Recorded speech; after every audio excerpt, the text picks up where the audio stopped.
Digitalisasi telah menjadi tuntutan dalam kehidupan bermasyarakat dan bernegara saat ini. Transformasi digital tidak dapat berjalan sendiri. Semua komponen harus berkolaborasi untuk mewujudkannya. Salah satu manfaat transformasi digital adalah mendorong berkembangnya perekonomian digital. Perkembangan digitalisasi seperti dua sisi mata uang. Pada satu sisi, digitalisasi berperan melakukan percepatan pemulihan pasca COVID-19 dengan konektivitas yang cepat. Di sisi lain, digitalisasi juga menciptakan kesenjangan karena kurangnya literasi bagi masyarakat. Saat ini masih terdapat sekitar 20% penduduk Indonesia belum mendapatkan layanan internet. Kendati demikian, berdasarkan data Asosiasi Penyelenggara Jasa Internet Indonesia, pengguna internet saat ini terus bertumbuh dari tahun ke tahun. Tercatat hingga Juni 2022, kurang lebih 77% penduduk Indonesia sudah menggunakan internet. Pertumbuhan yang fantastis ini terjadi di masa pandemi COVID-19. Bila sebelum pandemi jumlah pengguna internet hanya 175 juta orang, tahun 2022, pengguna internet di Indonesia mencapai 210 juta orang. Artinya, terjadi penambahan sekitar 35 juta pengguna internet di Indonesia pada masa pandemi COVID-19. Ruang paling besar perputaran ekonomi menurut saya hari ini itu di ruang-ruang digital ya, dengan pertumbuhan e-commerce yang luar biasa dan transaksi-transaksi digital yang luar biasa. Terlebih TikTok hari ini punya satu andalan yang luar biasa untuk mendorong perekonomian digital sebenarnya. Jadi memanfaatkan ekonomi digital atau ruang-ruang digital untuk pelaku ekonomi itu jadi sebuah keharusan hari ini menurut saya.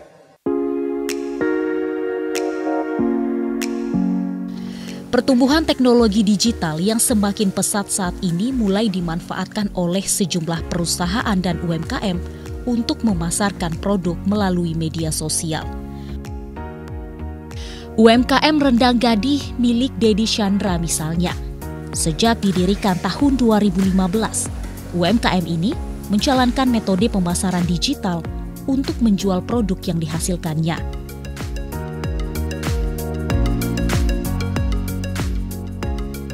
Berkat pemasaran yang sangat masif di dunia maya, rendang semakin dikenal dan menjadi makanan favorit khususnya bagi perantau Minang yang berada di luar negeri. Rendang Gadih adalah sebuah bisnis yang bergerak di bidang kuliner, fokus pada berbagai jenis rendang seperti rendang daging, rendang paru, rendang jamur, dan rendang ayam.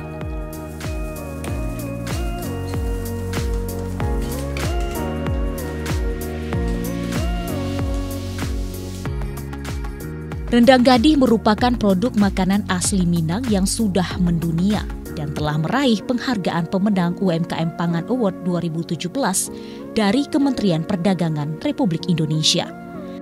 Usaha Rendang Gadih ini kita mulai awalnya di akhir 2015, kita mulai melakukan riset tentang seberapa besar market size untuk rendang ini. Dan kita mulai fokus produksi dan jualan secara online digital itu di awal tahun 2016, Januari 2016.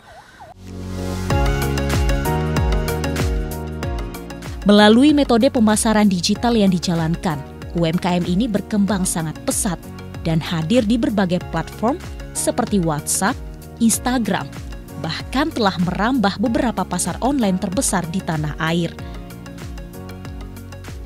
Rendang Gadih telah dikirim ke seluruh belahan dunia dan dijamin memiliki rasa autentik rendang Minang asli.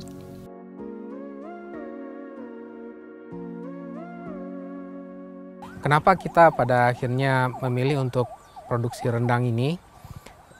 Pada awalnya ceritanya saya sebelumnya kan kerja, jadi setiap tahun itu saya bawain oleh-oleh buat teman-teman di Tangerang, baik teman-teman kerja maupun teman-teman di lingkungan rumah itu mereka selalu minta bawain rendang ke saya. Dan akhirnya saya kepikiran, kenapa nggak dicoba aja untuk jualan rendang ini. Dan pada saat itu sudah ada media sosial secara digital kita untuk membantu kita buat memasarkannya. Maka pada 2016, awal 2016 kita mulai menjual atau memasarkan rendang ini dengan brand Rendang Gadih secara digital. Target market kita waktu itu adalah orang-orang yang ada di Jabodetabek tentunya.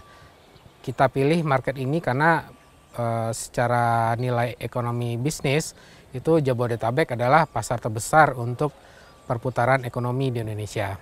Kita memilih berjualan online pada tahun 2016 itu karena kita lihat untuk produk rendang kemasan itu belum banyak yang melakukan penjualan secara online dan digital. Maka kita lihat bahwa ini adalah peluang kita untuk masuk di pasar tersebut. Sehingga alhamdulillah ternyata memang di 2016 itu penerimaan dari customer secara online cukup bagus. Dan alhamdulillah sampai sekarang kita masih bisa bertumbuh.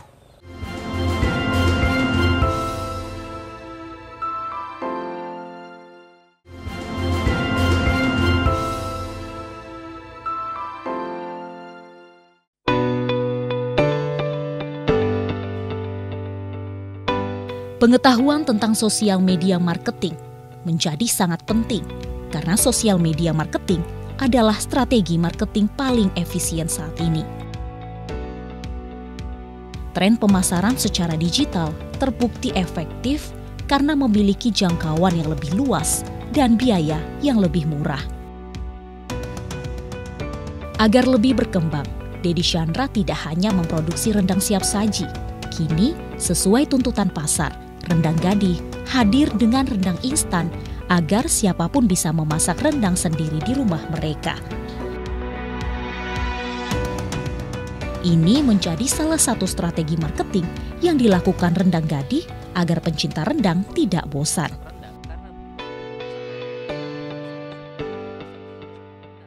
Kalau sekarang ini kita zamannya udah zaman content is the king gitu ya.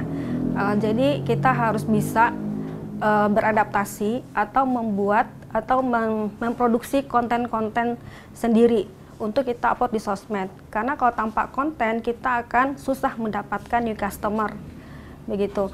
Kemudian selain dari kita mempersiapkan atau memproduksi konten-konten yang berkualitas, kalau zamannya sekarang kita nggak bisa kontennya sekedarnya aja, foto sekedar bagusnya itu sekarang udah nggak cukup, atau video sekedar ada aja itu nggak cukup. Jadi kita harus memang mempelajari lebih dalam video atau foto-foto seperti apa yang disukai audiens sekarang ini gitu.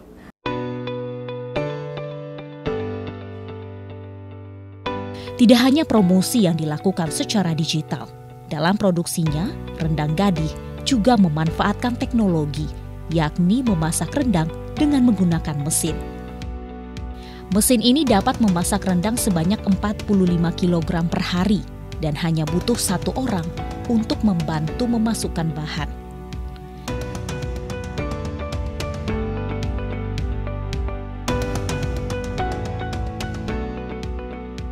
Saat ini Rendang Gadih memiliki lebih dari 30 karyawan dengan produksi rendang 100 kg per hari.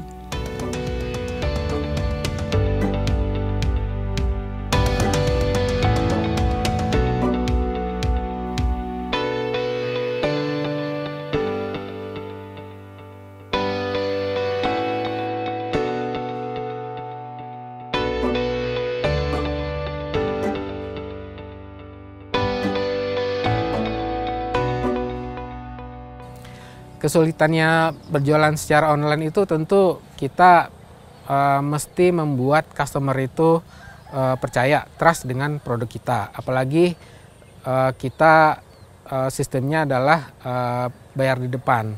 Jadi gimana caranya kita meyakinkan customer bahwa produk kita itu berkualitas, bahwa kita itu trusted seller. Nah itu yang menjadi kendala biasanya di penjualan online.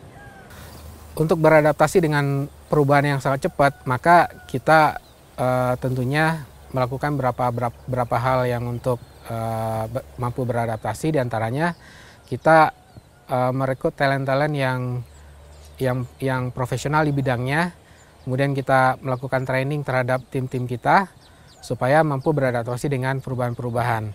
Dan tentunya perubahan itu bukan untuk kita lawan, tapi untuk kita beradaptasi dengan perubahan itu.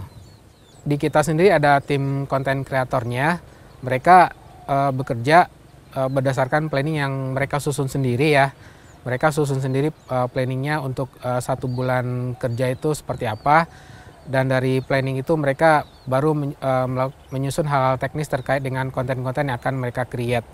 Dan konten yang mereka create itu seputaran terkait dengan edukasi, kemudian terkait dengan tips-tips, terkait dengan endorse produk gitu kan. Nah, itulah yang mereka susun tiap dalam waktu 1 bulan tertentu.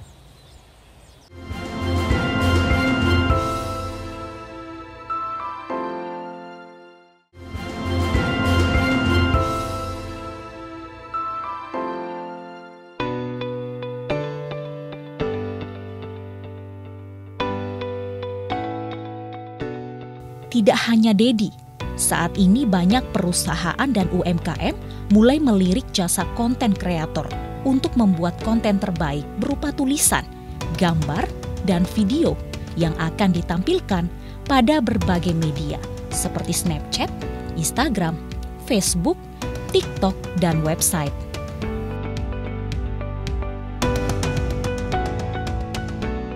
Monoka Kolektif, salah satu konten kreator yang saat ini sangat produktif memproduksi konten-konten yang disebar di berbagai platform media sosial.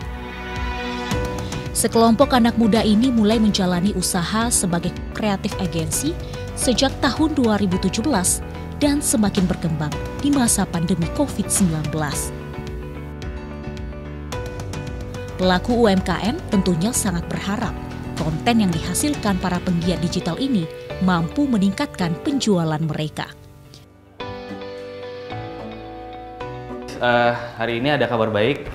Gue barusan deal dengan rendang digital. Jadi di sini kita akan ngepromoin digital rendangnya ini. Dan ini salah satu yang proyek kita lumayan gede karena kita akan bikin campaign ke worldwide. Kenapa kejarannya worldwide? Biar nanti masyarakat di seluruh dunia bisa cobain rendang, tapi tidak harus ada outlet kita di sana.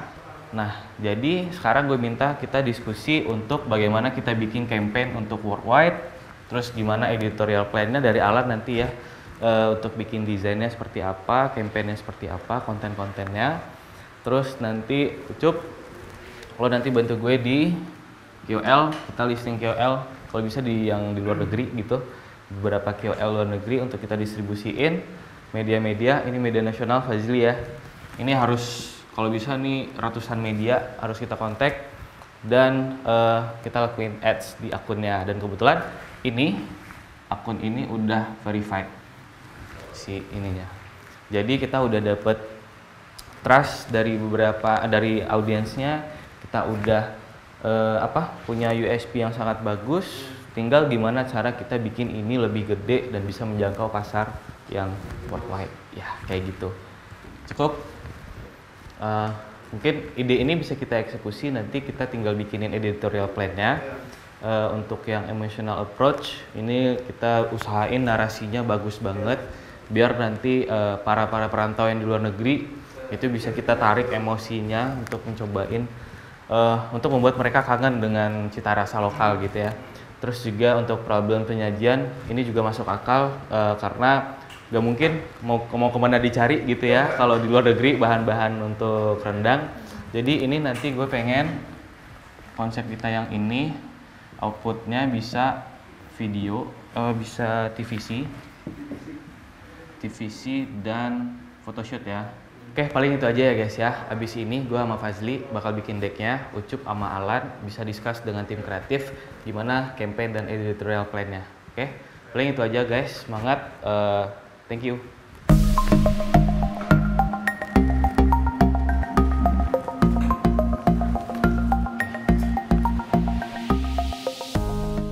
Menurut kreatif agensi Monoka Kolektif Heza Putra, promosi secara digital melalui media sosial merupakan sebuah keniscayaan.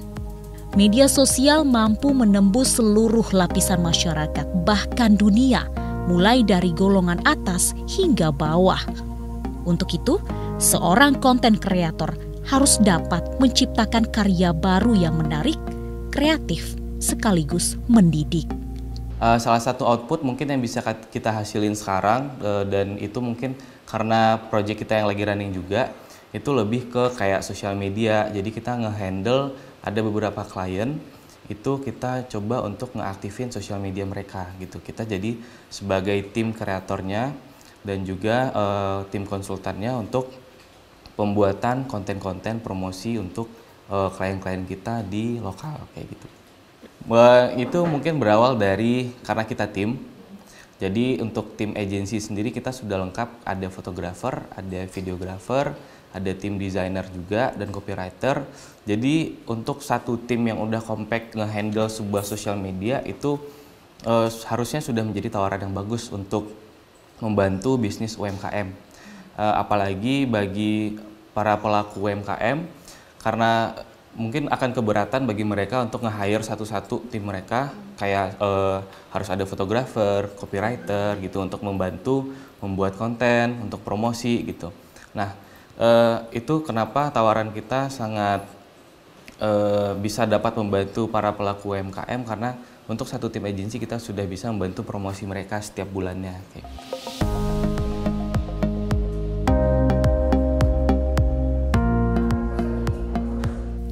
Selain membuat promo di berbagai media sosial, Heza dan kawan-kawannya juga mengedukasi pelaku UMKM dengan memberikan pemahaman tentang pemanfaatan digital untuk promosi.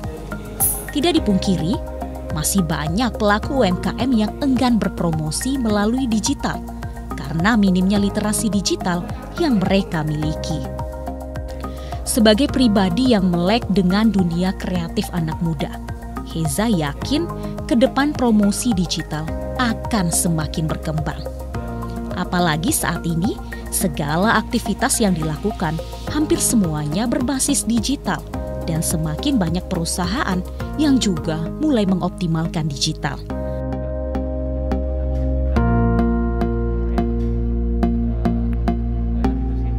Untuk melakukan promo dengan UMKM, itu biasanya kita pada tahap awalnya kita diskusi dulu dengan klien kita tentang produk apa atau aktivitas apa yang mau kita promosikan melalui sosial media. Nah, setelah kita dapat objektif dari klien ini, baru nanti kita bawa ke tim kreatif kita di Monoka Kolektif untuk kita cari ide bagaimana kemasan promonya, bagaimana kita mendistribusikan promonya, dan bagaimana promo ini harus berjalan secara efektif. Nah, habis kita brainstorming dengan tim, kita akan bawa lagi ke klien, kita akan diskusi, kita akan coba presentasikan ide kita, dan ketika kedua belah pihak setuju untuk ide promosi ini kita jalankan, lalu tim Monoka akan melakukan produksi. Jadi setelah produksi kita jalankan kampanyenya, kita jalankan promosinya, nanti setelah promosinya berjalan, di akhir nanti kita akan review lagi promonya seperti apa, apakah promonya efektif atau nggak efektif, kita bikinkan evaluasinya, kita bikinkan reportnya juga, nanti kita deliver lagi ke klien-klien kita.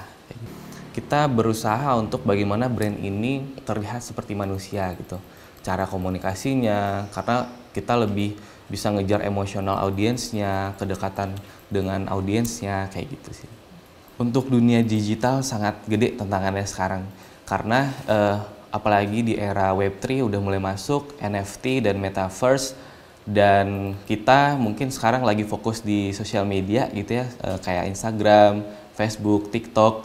Jadi sebenarnya perperangan dunia digital kita tuh semakin kuat, semakin peluangnya tuh sebenarnya semakin besar harusnya gitu. Cuman bagaimana kita harus melek banget dengan dunia digital, memang harus sama-sama mempelajari lagi apa dunia terbaru sekarang gitu. Apalagi dunia Metaverse itu sudah luar biasa banget sekarang.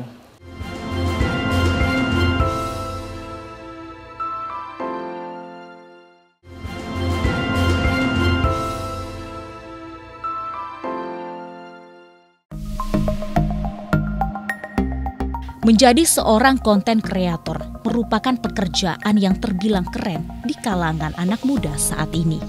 Banyak perusahaan mulai mempekerjakan anak muda yang melek teknologi, karena ke depan teknologi, terutama digitalisasi, akan menjadi ujung tombak menjalankan sebuah usaha. Dengan jumlah pemakai media sosial yang sangat banyak hari ini, itu adalah peluang yang kita miliki bersama. Apalagi dengan COVID-19 kemarin, penggunaan media sosial itu semakin banyak dipakai. Nah, peluang itulah yang kita harapkan dapat dimanfaatkan menjadikan komunikasi di antara kita, komunikasi antara masyarakat dengan negara, negara dengan masyarakat, masyarakat dengan pasar, pasar dengan negara, negara dengan masyarakat, itu mesti memanfaatkan kemudahan-kemudahan yang diberikan oleh media sosial ini atau fasilitas digital ini.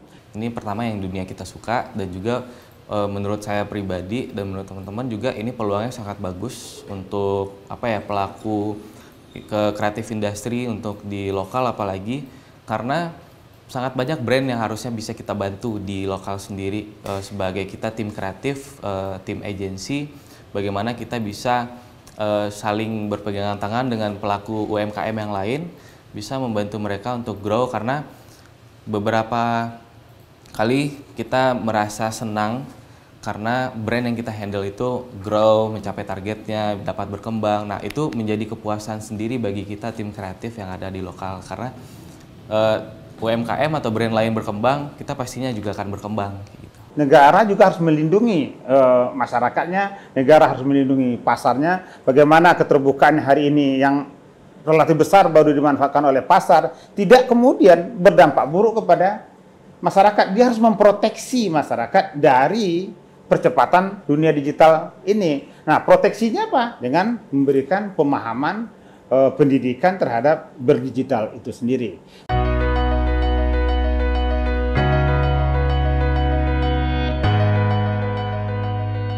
Ketika merancang suatu program literasi digital, yang harus dilakukan adalah memahami apa yang menjadi hambatan dari target sasaran. Pemerintah juga harus melakukan gerakan inisiasi literasi digital yang mampu menjangkau seluruh kalangan, terutama masyarakat yang masih memiliki hambatan mengakses internet.